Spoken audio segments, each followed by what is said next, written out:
안녕하세요. 크리스찬 독서실입니다. 오늘은 왕의 재정이라는 책을 가지고 왔습니다. 작가에 대해서 소개해 드리도록 하겠습니다. 작가 김미진 씨는 4대째 믿음의 가정에서 자라 어릴 때 자신의 삶을 예수 그리스도께 헌신했다. 대학 시절부터 사업을 하여 성공한 기업가로 인정받았다. 또한 다이내믹한 성경 교사로서 한국은 물론 세계 여러 나라에서 하나님 나라의 확장을 위해 수고하고 있다.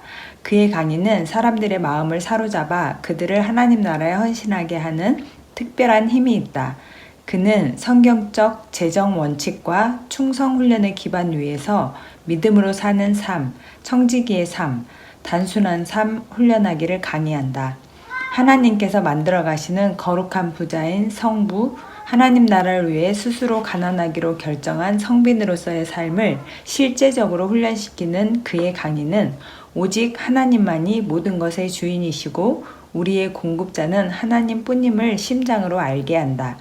이 책은 재정 강의의 구체적인 훈련 방법뿐 아니라 그녀가 걸어왔던 믿음의 발자취를 사실적으로 증거한다. 그의 강의가 유튜브에 소개되면서 폭발적인 반응을 보이며 1,400만 건에 달하는 엄청난 조회수를 기록, 기독교 관련 최고의 콘텐츠가 되었다. 현재 그는 교회를 통해 사회의 각 영역에 변화를 주도하는 네이처 체인지를 일으키기 위한 NCMN의 간사로서 중요한 역할을 담당하고 있다. NCMN의 주요 사역 중 하나인 왕의 재정학교의 훈련 책임자이며 주 강사이기도 하다. 저서로 왕의 재정학교 워크북이 있다. 먼저 추천액을 읽도록 하겠습니다. 17년 전 내가 인천제일교회에 부임하여 처음 만났던 김미진 간사님은 풍랑을 만나 시련을 견디고 있었다. 그녀가 험한 풍파의 소용돌이를 헤쳐나가는 것을 바라보는데 내 마음은 매우 안타까웠다. 그러나 시련의 풀무 가운데서 다니엘을 건져내신 하나님이 계시다는 확신이 있었기에 나는 기도하며 기다리며 그녀를 바라볼 수 있었다. 이 책은 바로 그녀가 그 혹독한 고통 가운데 오직 하나님의 약속의 말씀에 의지하여 믿고 순종하면서 경험한 선물의 내용이다. 특별히 크나큰 물질의 시련을 겪으면서 깨닫게 된 그리스도인들의 물질관과 성경적 재정 원리에 대해 누구도 담아낼 수 없는 영적 통찰을 전하고 있다. 이 책을 읽는 목회자는 물론 교회의 중직자들과 모든 그리스도인들은 하나님께서 개인과 교회에 맡겨주신 재정을 어떻게 관리해야 하는지를 깨달을 수 있을 것이다. 또한 하나님의 약속의 말씀이 얼마나 공의로운지도 알게 될 것이다. 그뿐 아니라 그리스도인들의 재물의 노예가 되지 않고 재물을 다스릴 수 있는 길을 가르쳐 줄 것이다. 김미진 간사님은 누구도 엄두내지 못할 대범함과 뛰어난 행동력과 믿음의 열정을 지닌 순전한 하나님의 보물이다. 하나님의 뜻에 순종하는 믿음의 삶을 살아가기를 원하는 참 믿음의 사람들에게 이 책을 추천할 수 있게 되어 기쁘다. 인천제일교회 담임 목사님 손신철 목사님이셨습니다. 본문을 읽도록 하겠습니다. 재정적으로 아주 어려움을 겪고 있을 때였다. 하루는 잠을 자고 있는데 어떤 세 사람이 찾아와서 나를 불렀다. 나는 일어나서 그들에게 갔다. 분명히 나는 자고 있었는데 또 다른 내가 그들에게 가고 있는 게 아닌가? 순간 나는 내가 죽은 줄 알았다. 사도 바울의 고백처럼 내가 몸속에 있는지 몸 밖에 있는지를 몰랐다. 그 세 사람은 시간이 없다. 빨리 따라오라고 재촉했다. 나는 그들을 따라갔다. 그런데 그 길은 너무나 힘든 길이었다. 산을 넘고 또 넘고 또 넘었다. 마지막 산을 넘으니 아주 큰 바다 같은 호수가 보였다. 세 사람은 물속으로 쑥 들어갔고 내게도 물속으로 빨리 따라 들어오라고 했다. 나는 너무나 두렵고 겁이 나서 안 들어가겠다고 버티고 있었다. 그 세 사람은 시간이 없다라며 나를 재촉했다. 내가 끝까지 물속으로 들어가지 않자 그들이 다시 물 밖으로 나와서 내가 선 곳과 호수 저 건너편까지 구름다리 같은 것을 만들었다. 그리고 그쪽으로 건너오라고 했다. 나는 그 다리를 건넜다. 다리를 건너자 놀라운 광경이 펼쳐졌다. 동서남북으로 끝도 없이 보이지 않는 고구마 밭에서 사람들이 고구마를 수확하고 있었다. 팔뚝만한 큰 고구마들이 보였다. 세 사람은 시간이 없다며 나를 재촉했다. 나를 어떤 고구마 밭으로 데려갔다. 아주 작고 볼품없는 밭이었다. 그런데 이 밭이 내 밭이라고 했다. 그러고는 내게 시간이 없으니 빨리 고구마를 캐라고 했다. 나는 속이 상해서 다른 사람들처럼 내게도 좋은 밭을 달라고 했다. 그들의 시간이 없다며 빨리 고구마를 캐라고 재촉했다. 나는 할 수 없이 고구마를 캐기 시작했다. 그런데 아주 작고 단단하고 주먹만한 고구마들이 나왔다. 한가마니하고 반가마니를 덕했다. 나는 그들에게 물었다. 내 고구마들은 왜 이리 작아요? 큰 고구마를 캘 수 있는 밭을 주세요. 그들이 내게 그들의 말을 잘 들으라고 했다. 네가 지금 캔 고구마는 씨고구마다. 이 고구마를 좋은 밭에 심어라. 그러면 지금 네가 보고 있는 동서남북으로 끝도 없이 펼쳐진 이 고구마 밭을 얻게 될 것이다. 그러면서 내게 고구마를 들고 집으로 가라고 했다. 집에 어떻게 왔는지는 잘 모르겠다. 이 꿈이 너무나 생생해서 옆에서 자는 남편을 깨워서 이야기를 했다. 남편은 그 꿈을 주께서 해석해 주시도록 기도하라고 했다. 다음 날이었다. 그 세 사람이 또 찾아왔다. 나는 그들 앞에 엎드려서 뭔가를 구하고 있었다. 그들이 내게 물었다. 네가 지금 무엇을 구하느냐? 나는 돈이 급했다. 돈이요, 돈이요 라고 마음으로 외쳤으나 내 입에서는 전혀 다른 말이 나왔다. 내 입술에 권능과 능력과 권세를 주세요. 내 의지와 상관없이 내 입에서 말이 나와버렸다. 왜 그것을 구하느냐? 나는 정말이지 돈을 구했는데 내 입은 전혀 다른 답을 하고 있었다. 온 땅을 다니며 주의 복음을 전하고 싶어요. 그들은 내게 네가 구하는 것이 선하다라고 말하고는 사라졌다. 연속으로 이틀에 걸쳐 너무나 생생한 꿈을 꾸었으나 도저히 이 꿈을 해석할 수가 없었다. 그리고 많은 시간이 지나 나는 정말 주님의 말씀을 전하는 사람이 되었다. 오랜 세월이 흐른 후 주님께서 이 꿈에 대해 이해시켜 주셨다. 내가 섬기는 곳의 외모를 보지 말라고 하셨다. 볼품없어 보이는 작은 곳에서 씨고구마를 캔다고 하셨다. 지금은 실패한 것처럼 보이는 사람들이지만 그들이 믿음으로 살아내어 씨고구마가 된다고 하셨다. 이런 이해를 받고부터 나는 작은 곳, 실패한 사람들을 볼 때 더 이상 작거나 볼품없다고 생각하지 않게 되었다. 오히려 이들이 씨고구마라고 생각하니 힘을 다해 섬기게 되었다. 주님께서 말씀하시길 네가 섬기는 곳마다 동서남북으로 끝도 없이 열매 맺는 씨고구마들이 있다고 하셨다. 어쩌면 지금 이 글을 읽고 있는 당신이 열매 맺는 씨고구마일 것이다. 할렐루야. 가난한 자를 불쌍히 여기는 것은 여호와께 구워드리는 것이니 그의 선행을 그에게 갚아주시리라. 이 말씀은 우리가 가난한 자에게 무엇을 준다면 하나님의 계산법은 내가 내게 꾸었다라고 하시며 하나님이 내게 빚쟁이가 되어주신다는 것이다. 하나님이 내게 빚을 지셨기에 선행을 갚아주겠다고 약속하신다. 누가 만왕의 왕을 만주의 주를 빚쟁이로 만들 수 있는가? 가난한 자에게 주는 자가 하나님을 빚쟁이로 만든다. 그의 선행을 그에게 갚아주신다는 약속은 우리가 가난한 자에게 준 만큼 갚아주신다는 게 아니다. 우리가 준 것보다 더 넘치게 우리에게 갚아주신다는 하나님의 약속이다. 가난한 자를 보살피는 자에게 복이 있으며 재앙의 날에 여호와께서 그를 건지시리로다. 여호와께서 그를 지키사 살게 하시리니 그가 이 세상에서 복을 받을 것이라. 주여 그를 그 원수들의 뜻에 맡기지 마소서. 여호와께서 그를 병상에서 붙드시고 그가 누워있을 때마다 그의 병을 고쳐주시나이다. 이 말씀에서 주님은 가난한 자를 보살피는 자들에게 세 가지를 약속하셨다. 첫째, 재앙의 날에 여호와께서 그를 건지실 것이다. 둘째, 이 세상에서 복을 받을 것이다. 셋째, 병상에서 붙드시고 그가 누워있을 때마다 그의 병을 고쳐주실 것이다. 또 다른 곳에서도 동일한 약속을 하신다. 또 줄인 자에게 네 양식을 나누어 주며 유리하는 빈민을 지배드리며 헐벗은 자를 보면 입히며 또 내 고륙을 피하여 스스로 숨지 아니하는 것이 아니겠느냐? 그리하면 네 빛이 새벽같이 비칠 것이며 네 치유가 급속할 것이며 네 공의가 네 앞에 행하고 여호와의 영광이 네 뒤에 호위하리니. 이 말씀에서도 약속하시는 것은 가난한 자를 보살피는 자의 병을 고쳐주시겠다는 것이다. 주님은 왜 이토록 가난한 자들에게 관심이 많으시며 우리에게 그들을 부탁하시는가? 하나님은 아빠이시다. 고아와 과부와 객의 특징은 보호자가 없다는 것이다. 그래서 아빠가 보호자가 되어주셔야 한다. 가난한 자를 우리에게 부탁하시는 것은 우리와 가난한 자 모두를 축복하기를 원하시기 때문이다. 시편 41편 1에서 3절이 어느 시골 권사님의 약속의 말씀이었다. 권사님은 단순했다. 말씀을 있는 그대로 믿고 가난한 자를 사랑하시는 하나님의 마음을 알았다.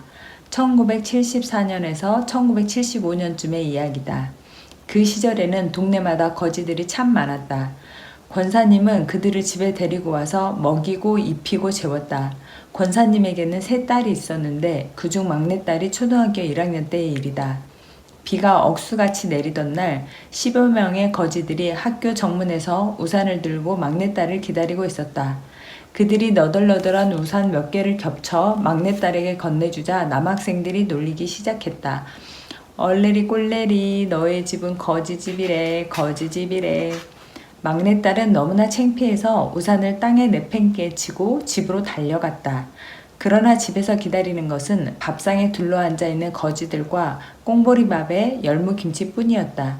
막내딸은 물에 밥을 말아서 급히 먹고는 방문을 꽝 닫고 들어가 버렸다.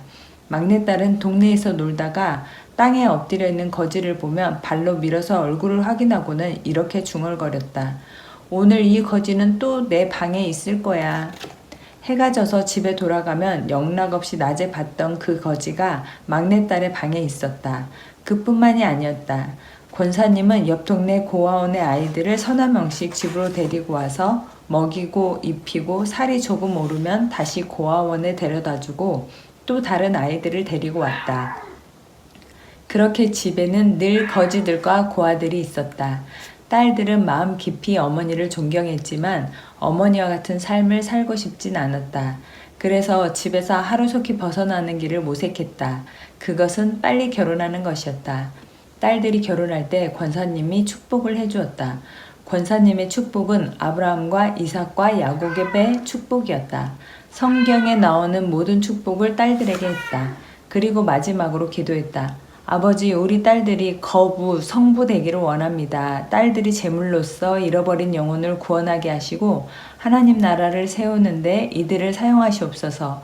딸들이 시집가서 머무는 곳의 반경 1km 안에 고아와 과부와 객들이 굶는다면 이 모든 죄가 딸들의 머리로 돌아갈지어다. 예수님의 이름으로 기도합니다.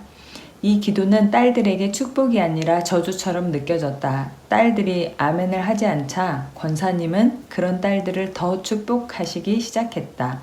아버지, 딸들이 머무는 곳 반경 10km, 20km, 30km, 100km 그렇게 계속 늘려갔다. 딸들은 어머니의 기도를 잠시 멈추게 하고 회의를 했다.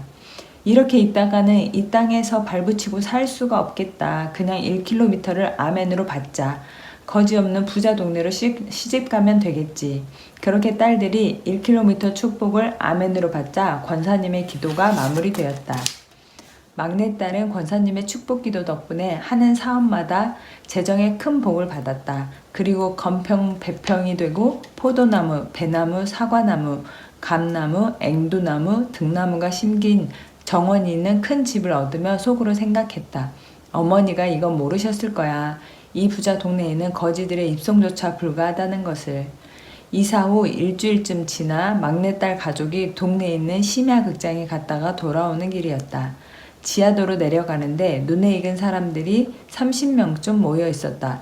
거지들이었다. 순간 막내딸은 몹시 당황했다. 그곳은 정확하게 집에서 500m 떨어진 곳이었다. 막내딸은 시집 올 때 권사님께 받은 1km의 축복이 떠올랐다. 그리고 펑펑 울면서 그날로 노숙자 사역을 시작해서 48년간 하게 된다. 그러나 막내딸은 절대 노숙자 사역에 나가지 않기로 결심했다. 노숙자를 보는 것이 지긋지긋했기 때문에 집에서 그들에게 죽을 끓였고 남편이 그것을 가지고 나가 그들을 먹였다. 그리고 아들은 의료함을 가지고 가서 간단한 치료를 해주었다. 그러던 어느 날 아들에게서 전화가 왔다. 엄마, 여기 죽 3그릇이 모자라요. 빨리 갖다 주세요. 그녀는 할 수 없이 죽을 가지고 노숙자들에게로 갔다. 그리고 정신이 좀 혼미한 한 자매 노숙자를 만났다. 그 자매는 자신이 왜 노숙자가 되었는지를 그녀에게 정말 재미있게 말했다. 듣다 보니 새벽 1시가 넘어가고 있었다. 속이 출출해진 막내딸은 노숙자가 먹던 죽을 아무 생각 없이 몇 숟가락을 퍼먹었다. 그 모습을 옆에서 보던 아들이 말했다. 엄마가 노숙자 사역에 딱이네요. 그러면서 아빠는 술에 취해서 자고 있는 노숙자에게 이렇게 말한다고 했다. 선생님, 따뜻한 죽 한 그릇을 드셔야 해요. 아지면 동사할 수 있어요. 그러면 듣고 있던 그 선생님 노숙자가 소리를 버럭 지르며 말한다고 한다. 야, 임마, 너 죽을래? 죽 놓고 가라, 이 나쁜 놈아. 그러면 아빠는 예, 선생님, 꼭 이 죽을 드셔야 해요. 라고 한다는 것이다. 그런데 엄마는 다르다고 했다. 엄마는 오자마자 그 선생님의 목덜미를 잡아 일으키고는 야, 너 죽고 싶어? 안 죽고 싶어? 라고 하고 그들이 기세에 눌려 안 죽고 싶어요 라고 하면 그럼 이 죽 먹어 라고 한다는 것이다. 막내딸에게 노숙자들은 무섭지도 더럽지도 않았다. 늘 함께 지내던 사람들일 뿐이었다. 그 막내딸이 바로 나다. 그리고 권사님은 내 어머니시다. 아들이 엄마가 노숙자 사역에 함께 나와야 한다고 강권해서 할 수 없이 나도 노숙자 사역을 하게 되었다. 노숙자들에게 가려던 지하도로 가야 하는데 늘 입구에 카세트 테이프를 파는 노점상 아저씨가 있었다. 그가 벼락같이 내게 고함을 질렀다. 사람 같지도 않는 거지들에게 먹이지 말라고. 당신이 먹여서 저들이 오래도 얼어 죽지도 않잖아. 저 거지들은 이 나라에서 없어져야 해. 그런 아저씨가 나는 정말 싫었다. 3년쯤 지난 어느 날이었다. 나는 어떤 일로 하루 종일 몹시 화가 나 있었다. 노숙자 사역을 가는데 역시 그 아저씨가 계단을 내려가는 내게 고함을 질러댔다. 나는 속으로 오늘은 더 이상 참지 않겠다고 굳게 결심했다. 모든 사역이 끝나고 계단을 올라오는데 그 아저씨가 아줌마 하고 큰 소리로 나를 불렀다. 나는 그와 한판 싸움을 하려고 고개를 들었다. 그런데 그를 보는 순간 정말 무서웠다. 순간 내가 한없이 작아졌다. 그래서 다시 고개를 푹 숙였다. 아저씨가 계속 나를 불러댔다. 무서워서 고개를 살짝 드는데 놀라운 광경이 보였다. 아저씨가 엄지손가락을 치켜들며 내게 말했다. 아줌마가 믿는 예수는 진짜 예수야, 진짜 예수. 그 순간 눈물이 왈칵 쏟아졌다. 그들로 너희 착한 행실을 보고 하늘에 계신 너희 아버지께 영광을 돌리게 하라라는 예수님의 말씀이 생각났다. 그동안의 모든 피로가 풀리는 순간이었다. 집에 돌아왔는데 주님께서 히브리서 말씀을 펴라고 하셨다. 오직 선을 행함과 서로 나누어 주기를 잊지 말라. 하나님은 이 같은 제사를 기뻐하시느니라. 뜨거운 눈물이 내 볼을 타고 하염없이 흘러내렸다. 내가 죽 한 그릇을 노숙자와 나누는 그 작은 자리에서 하나님께서는 예배를 받았다라고 말씀하셨다. 삶의 자리에서 나를 통해 아름다운 하나님을 드러내는 것이 그분이 기뻐 받으시는 진정한 예배이다. 오래전에 어머니가 중환병원으로 인천 길병원에 입원하셨다. 한 번은 뇌로 가는 혈관이 막혔고 또 한 번은 심장으로 가는 혈관이 막혔다고 했다. 어머니는 사람도 알아보지 못하셨다. 내게 계속 누구냐고 물으셨다. 내 마음이 무너졌다. 어머니가 병들어 돌아가시면 안 된다고 생각했다. 주께서 약속하시길 가난한 자를 보살피는 자의 병을 고쳐주신다고 하지 않으셨는가. 어머니는 방금 한 말을 전혀 기억하지 못하시고 자꾸 반복했다. 응급수술을 위해 급하게 6인실 병실에 입원한 어머니는 같은 병실에 입원한 앞 침대 할머니에게 말했다. 예수 믿으세요. 그 할머니가 자기는 다른 종교를 믿는다고 했다. 그런데 방금 한 말을 잊어버린 어머니가 또 예수 믿으세요 하니까 안 믿는다며 화를 냈다. 어머니가 예수 믿으라는 말을 처음 말하는 것처럼 계속 말하자 그 할머니의 대답이 점점 작아졌다. 나중에는 할머니가 지쳐서 알았어, 나 오늘부터 예수 믿을 테니까 제발 그만 말하라고 라고 했다. 그러면서 손짓으로 옆 침대 할머니를 가리켰다.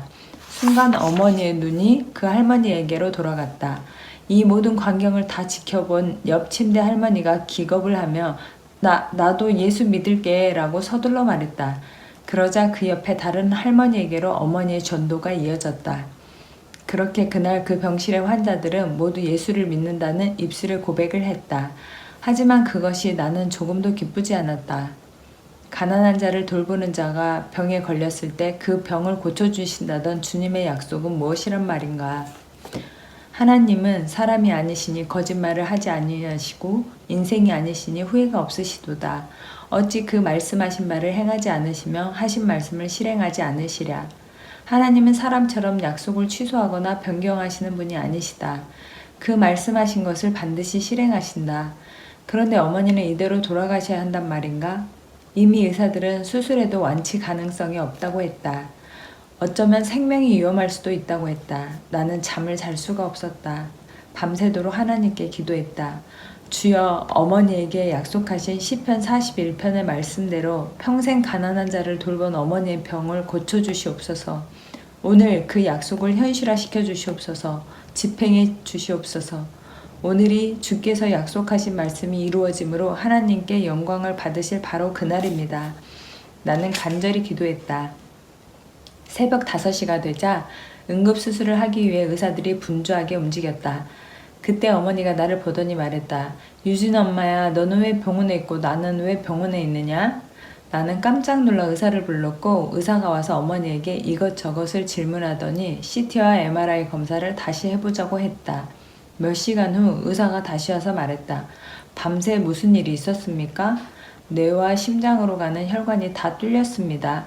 할렐루야, 놀라운 순간이었다. 하나님께서 말씀하신 약속을 지키셨다. 하나님은 정말 신실하시다. 하나님의 약속은 얼마든지 그리스도 안에서 예가 되니 그런즉 그로 말미암아 우리가 아멘하여 하나님께 영광을 돌리게 되느니라. 이 말씀은 그리스도 안에서 하나님의 모든 약속이 내 것으로 집행된다는 것이다. 성경에는 12,000가지 하나님의 약속이 있다. 하나님의 말씀은 믿는 자의 것이 된다. 한 번은 이 간증을 서울 신정동의 열방교회에서 했는데 부목사님의 사모님 한 분이 감격하며 내게 오셨다. 그리고 흥분하여 말했다. 우리 아버지도 이 약속의 말씀으로 치유를 받으셨어요. 아버지는 폐암 말기였고 다른 곳으로 많이 전이된 상태여서 수술을 할 수 없었고 방사선 치료도 할 수 없는 상태였어요. 그런데 시편 41편의 약속의 말씀으로 모든 가족들이 기도하며 주님의 얼굴을 구했어요. 그 후에 모든 암이 흔적도 없이 사라졌고 지금 18년째 건강하게 살아계십니다. 그 기록이 지금도 순천향 병원에 있어요. 살아계신 하나님은 신실하시다. 할렐루야. 너희 땅에 곡물을 벨 때에 밥 모퉁이까지 다 베지 말며 떨어진 것을 줍지 말고 그것을 가난한 자와 거류민을 위하여 남겨두라. 나는 너희의 하나님 여호와이니라. 고아와 과부와 객들은 보호자가 없다. 하나님께서 친히 그들의 보호자가 되어주신다. 아버지의 마음을 알고 아버지를 대신해서 가난한 자를 돕는 자를 주께서 축복하신다. 성경의 재물에 대한 말씀 약 3,000구절 중 절반 이상이 가난한 자를 부탁하시는 말씀이다. 하나님의 계산법에 의하면 지극히 작은 자에게 냉수 한 그릇을 대접한 것을 주님이 받으신다는 것이다. 나는 믿음의 4대째다. 대여섯 살쯤부터 성경을 통째로 읽으면서 글을 배웠다. 그리고 한글을 깨친 후에는 하루에 성경 10장을 읽지 않으면 저녁을 먹지 못했다. 눈물로 호소해도 어머니는 밥을 주지 않으셨다. 그래서 나는 어린 마음에 성경이 정말 싫었다. 성경만 없다면 편히 저녁을 먹을 수 있을 텐데. 그래서 집안에 성경이 보이면 숨겨놓기 바빴다. 성경 읽기뿐 아니라 유치부, 초등부 예배가 끝나면 꼼짝없이 어머니를 따라 대예배를 드려야 했다. 주일 대예배 참석은 정말 두려웠다. 장로님이 이렇게 대표 기도를 하셨다. 높고 높은 보좌에서 졸지도 주무시지도 않으시며 불꽃 같은 눈동자로 저희를 살피시는 하나님. 나는 이 기도가 정말 무섭고 싫었다. 내가 조금이라도 죄를 지으면 하나님의 눈에서 레이저 광선 같은 불꽃이 나와서 나를 태워버리실 것 같았다. 장로님은 이어서 이렇게 기도하셨다. 발가락에 때만도 못한 이 죄인이 주님 앞에 나왔습니다. 나는 이 기도에 내 고개가 절로 푹 숙여졌다. 아, 나는 정말 발가락에 때만도 못한 죄인이구나. 그러니 당연히 교회에 가는 게 즐겁지 않았다. 교회만 가면 정죄감에 사로잡히고 거짓말을 한 것이 있으면 금방 내 몸이 타버릴 것 같은 두려움에 떨었다. 내가 67살쯤 되었을 때 교회에서 부흥 집회가 있었다. 그런데 어머니가 장로님석이라고 적혀있는 장의자에 나를 앉혔다. 하얀 머리에 하얀 와이셔츠, 하얀 넥타이에 하얀 양복을 입고 구두코가 반짝이는 백구두를 신은 부흥 강사 목사님을 보는 순간 나는 와, 산신령이다 하는 생각을 했다. 그 목사님이 약간 쉰 목소리로 할렐루야 하는데 마치 하나님처럼 느껴졌다. 어린 나는 강사 목사님의 매력에 푹 빠져 메시지를 들었다. 여러분, 집 팔아서 헌금하세요. 복 받습니다. 땅 팔아서 헌금하세요. 복 받습니다. 나는 크게 아멘으로 화답했다. 그때부터 내 안에 하나님께 복을 받으려면 뭔가를 팔아야 하는구나 라는 기복신앙이 자라나기 시작했다. 당시에 팔 것이 없었던 나는 대신 교회 예배당과 화장실 청소 등을 하기 시작했다. 이유는 단지 복 받기 위해서였다. 그러자 몸은 점점 고달파지고 교회에 점점 가기 싫어졌다. 교회에 안 가면 어머니께 혼이 나고 교회 가면 복 받기 위해 뭔가를 해야 했다. 정말 사는 게 고달팠다. 그렇게 시간이 흘러 중학교에 입학했다. 그리고 중학교 1학년 때 여름 수련회를 바닷가로 갔다. 마지막 날 저녁 캠프파이어를 하면서 모든 죄를 종이에 다 적고 그것을 십자가의 못으로 박고 태우는 순간 아, 이제는 내 죄가 다 없어졌구나 라고 생각했다. 내가 너무나 거룩해진 느낌이 들었다. 베드로처럼 예수님처럼 바다 위를 걸을 수도 있을 것 같았다. 그래서 바다 위를 걷기 시작했다. 그런데 걸어지지 않고 발목, 무릎, 허리, 가슴이 바닷물 속으로 자꾸 빠져들어갔다. 놀란 전도사님이 나를 건져냈다. 그 이후부터 우리 교회는 바닷가 수련회를 금지했다. 수련회 마지막 날 밤은 헌신의 시간이었다. 이사야에게 보여주셨던 내가 누구를 보내며 누가 우리를 위해 갈고 라는 말씀으로 초청하셨다. 나는 그때 하나님 아버지의 마음을 강하게 받았다. 내 친구들도 펑펑 울면서 헌신했다. 아버지, 제가 여기 있습니다. 저를 보내주소서. 정말 뜨거운 헌신의 밤이었다. 나도 헌신했다. 아버지, 제가 여기 있습니다. 하지만 순자를 보내시고 저는 돈을 보내겠습니다. 나는 당시 선교에 헌신하면 무조건 아프리카로 가야 하는 줄 알았다. 이후 나는 대학에 진학했다. 3개의 대학을 다녔다. 대학에 다니면서 사업을 하게 되었고 소위 말하는 성공을 했다. 사업의 종잣돈은 친구의 아버지가 주셨고 여러 형태의 사업을 했다. 안경점, 무역업, 간접 사업에 투자, 빌딩 임대업 등 돈이 되는 것은 무엇이든지 했다. 물론 불이한 방법으로 하지 않았다. 100평짜리 안경점을 할 때였다. 당시 매월 남는 수익이 7천만 원 정도가 되었다. 그때 문득 어린 시절의 부흥 강사 목사님의 말씀이 생각났다. 집 팔아서 헌금하면 복 받습니다. 하나님으로부터 더 복을 받기 위해 나는 무언가를 해야 했다. 그렇지. 하나님은 고아와 과부와 객을 사랑하시니 이들에게 착한 일을 하고 복을 더 받아야지. 나는 어려운 이들에게 안경을 무료 또는 원가로 해주기로 결정하고 각 학교와 동사무소에 공문을 발송했다. 가난한 사람들의 형편에 따라 공짜 또는 원가로 안경을 드립니다. 그리고 속으로 계산했다. 5만원짜리 안경을 하루에 10개 해주면 50만원, 한 달이면 1,500만원이 드네. 이 정도면 충분히 감당할 수 있어. 그런데 며칠이 지나자 하루에 100명씩 오는 게 아닌가? 그러자 당장 한 달 지출이 1억 5천만 원이나 되었다. 수입이 7천만 원인데 지출이 2배 이상이 된 것이다. 나는 생각했다. 이 일을 하나님이 무척 기뻐하시는구나. 그래서 더 열심을 내어 했다. 순수하게 어려운 사람을 돕는 게 아니라 더 복을 받기 위해서.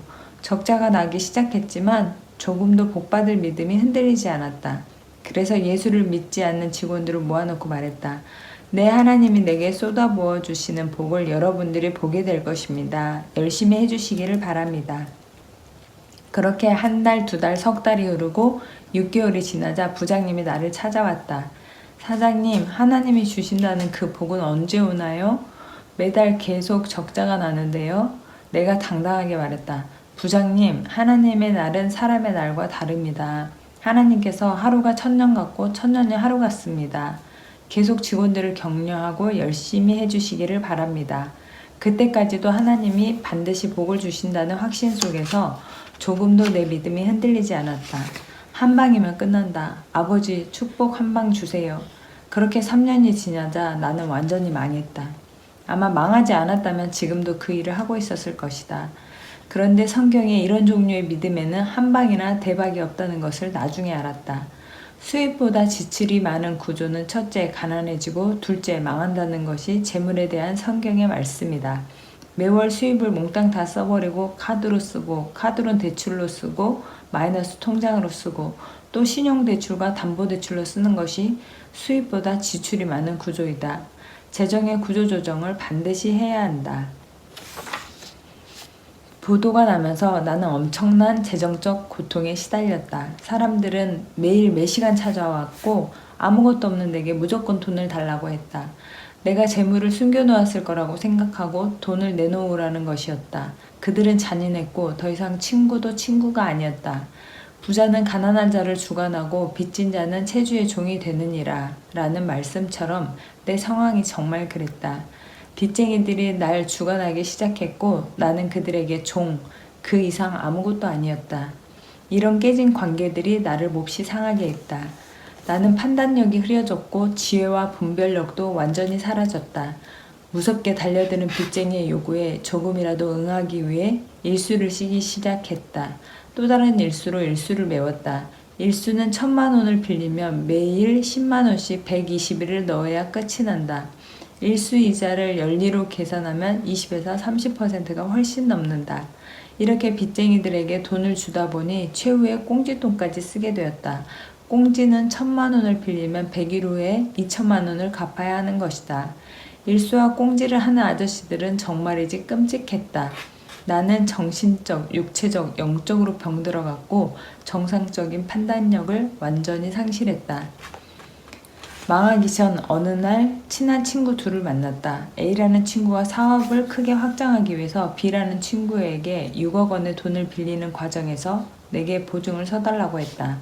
나는 친구 간의 의리를 생각해서 당연히 보증을 서주었다. 그때 내 재정관은 의리였다.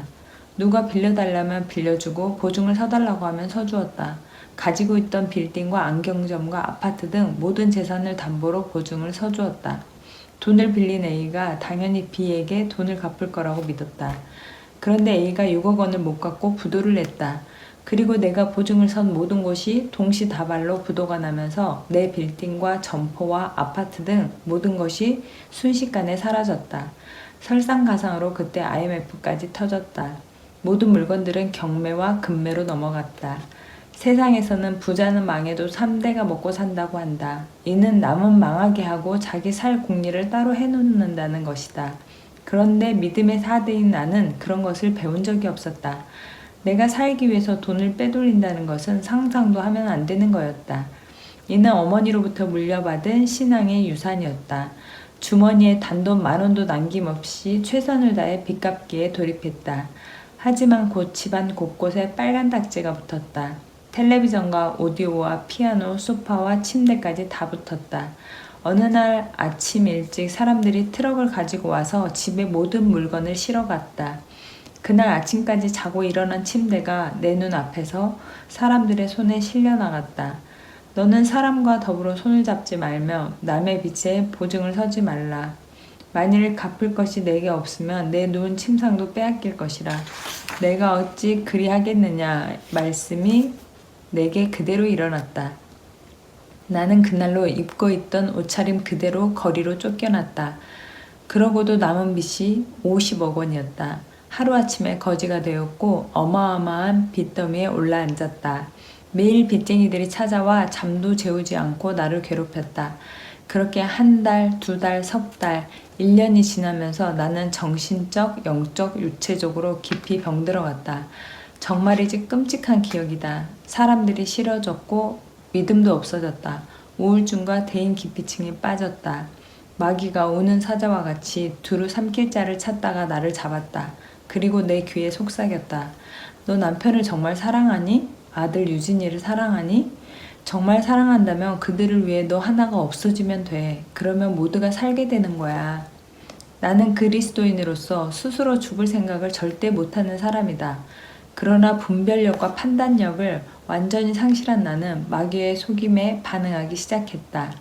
그때까지도 나는 예수님을 깊이 알지 못했던 것 같다. 예수님을 안다면 스스로 목숨을 버릴 수는 없다.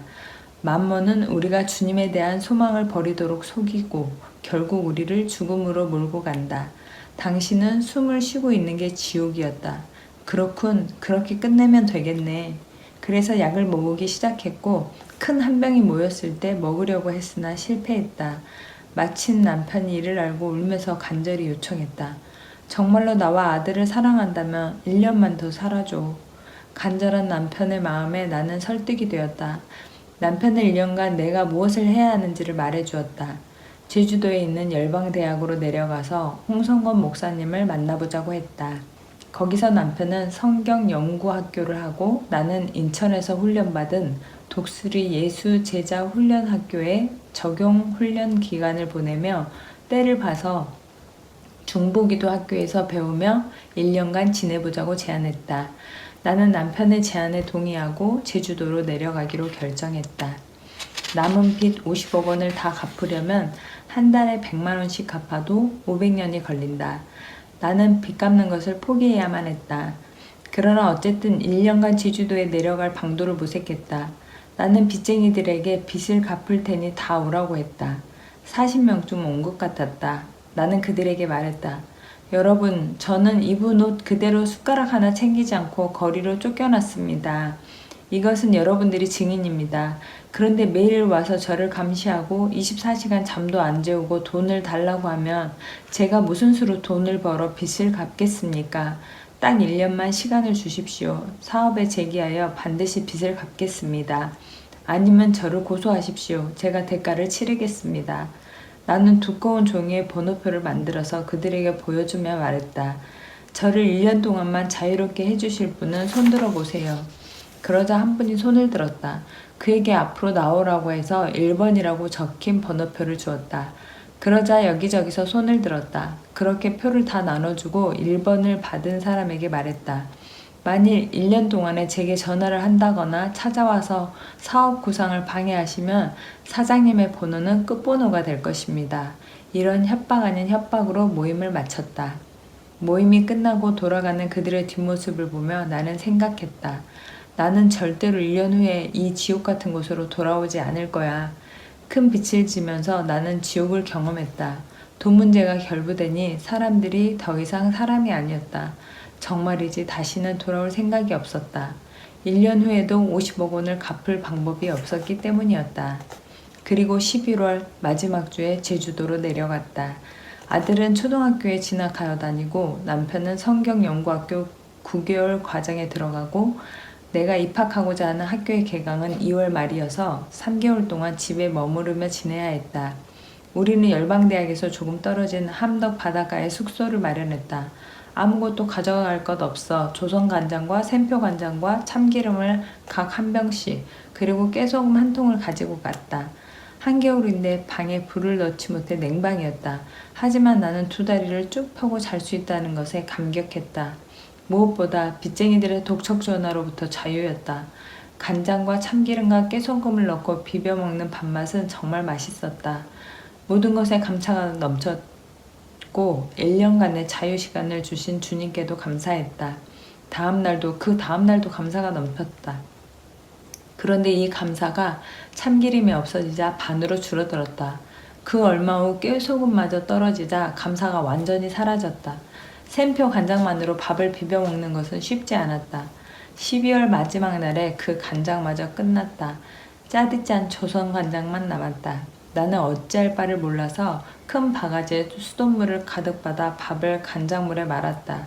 그렇게 간장물에 만 밥을 건져 먹는데 눈물이 뚝뚝 떨어지고 간장 냄새에 헛구역질이 올라왔다. 이렇게 비참하게 살고 싶지 않아. 아들과 남편이 밖에 나간 사이에 마귀가 또 내게 속삭였다. 너 정말 남편과 아들을 사랑하니? 그들을 살리고 싶다면 이 빚은 네가 가지고 가야 해. 그래, 어차피 나는 1년 후에 죽을 거야. 이렇게 사느니 차라리 지금. 나는 다시 죽기로 결정했다. 12월 마지막 날이었다. 몹시 추운 겨울날에 함덕 바닷가에 갔다. 나는 미련도 망설임도 없이 몸을 던졌다. 12월 추운 바닷물이 뼛속까지 파고들었다. 그래 3분만 참자. 곧 심장마비가 되면 모든 고통이 끝날 거야. 그런데 이게 웬일인가? 죽으려고 바다에 뛰어들었는데 군소 비슷한 것이 내 눈에 보였다. 군소는 해산물 중 내가 가장 좋아하는 것이었다. 식용으로 먹을 수 있는 참군소는 손으로 문지르면 보라색 물이 나온다. 나는 얼른 군소를 건져서 손으로 문질러 보았다. 정말 보라색 물이 나왔다. 와, 참군소다. 먹을 수 있는 군소다. 눈을 들어 물속 사방을 보니 내 주위에 군소가 가득 있었다. 당장 죽는 게 문제가 아니었다. 배고픈 것이 먼저였다. 일단 군소를 건져서 삶아 먹고 싶었다. 그것을 한가득 안고 집으로 돌아왔다. 삶아서 초장이 없어 간장에 찍어 먹었지만 맛은 최고였다. 그날은 군소로 인해 죽지 못했다. 때마다 건지시는 손길 때문에 죽어지지도 않았다. 군소 사건으로 내 마음대로 죽을 수도 없구나 하는 생각이 들었고 1년을 살아볼 생각을 하게 되었다. 1강 재물의 노예가 되지 않고 재물을 노예로 다스려라. 시고구마 밭의 꿈. 빚쟁이 하나님. 노숙자 사역을 하다. 말씀을 실행하시는 하나님. 눈물의 믿음 4대. 복받기 위한 구제. 꽁지똥까지 쓰다. 내 누운 침상이 빼앗길 것이다. 1년의 유예기간. 눈물의 마른 간장밥. 한 지붕 두 가족. 불의한 청지기. 광풍을 해결하는 열쇠. 0% 믿음에서 새로운 출발. 세컨드 찬스를 주시다. 믿음으로 살기로 결정하다. 김영 바다를 하나님께 플로잉 받다. 다은이 우유 사건. 해물 스파게티와 그라탕. 설화수의 하나님. 순종 훈련에 돌입하다. 티코에서 벤츠까지. 안경 40박스. 세 종류의 믿음이 있다.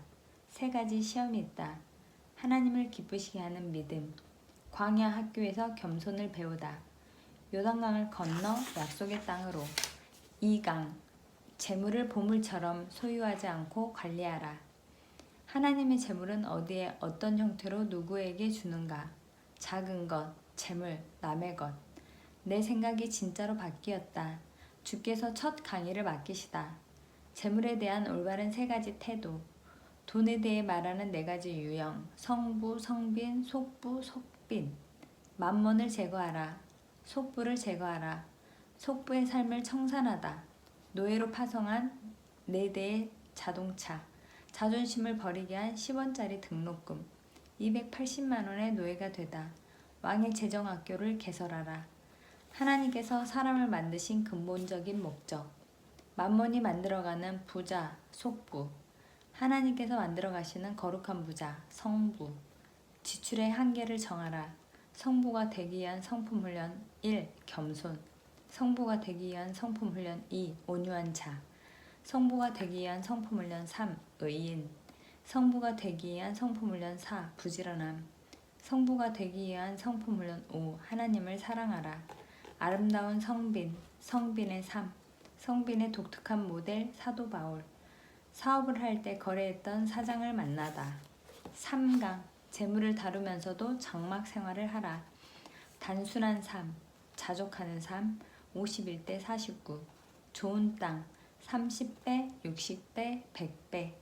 하나님 나라 배가의 원칙. 하늘은행이 있다. 하늘은행에 저축하기 1. 가난한 자. 소돔의 멸망 이유. 하늘은행에 저축하기 2. 하나님의 사람 성빈. 성빈 엘리야에게 공급한 가난한 과부가 성부가 되다. 하나님의 사람이다. 하늘은행에 저축하기 3. 하늘나라의 프로젝트.